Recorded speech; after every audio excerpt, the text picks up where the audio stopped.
వైఎస్ఆర్సీపీ పార్టీకి మీరు చాలా నమ్మారు, ఏదో చేస్తారనుకున్నారు, కానీ ఏమీ చేయలేకపోతుంది, ఎందుకు? నెక్స్ట్ ఇంకొద్దిగా అట్లా ముందుకు తీసుకెళ్తూ 5 సంవత్సరాల కాలాన్ని జరిపేశారు. తెలుగుదేశం పార్టీ సీట్ ఇచ్చినా, జనసేన సీట్ ఇచ్చినా ఖచ్చితంగా సంకేతంగా అది నిజమే చెప్తున్నాను నేను. ఒకవేళ సీట్ ఇస్తే మీరు గెలుస్తారు అనే నమ్మకము మీకు ఉందా? వారు ఒక్క ఓటుతో గెలిచినా నేను రాజకీయ సన్యాసం తీసుకుంటాను. ఒక్క సీటు కూడా వైఎస్ఆర్సీపీకి రాకుండా. అది మీరు ఎలా చెప్పగలరు సార్? అంత ఓపెన్ ఛాలెంజ్ చేస్తున్నారు మీరు. ఈ గుండెల నుంచి వచ్చినటువంటి ఆవేదన,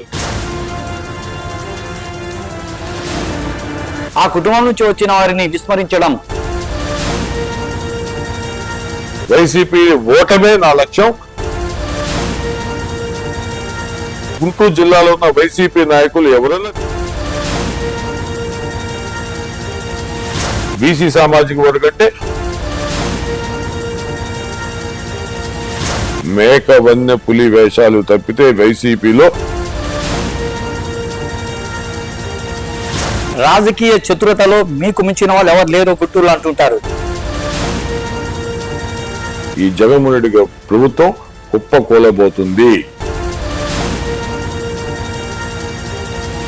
మేము ప్రశ్నిస్తాము, ప్రశ్నించే దమ్ము ధైర్యం ఉంది మాకు. ప్రభుత్వ కార్యక్రమాలను ప్రచారం చేసుకుంటాం కానీ మమ్మల్ని వాడుకొని ఆయన పేరు ఏమైనా చెప్పగలరా? నేను వాడి పేరు ఎంతో తలుచుకోలేదు.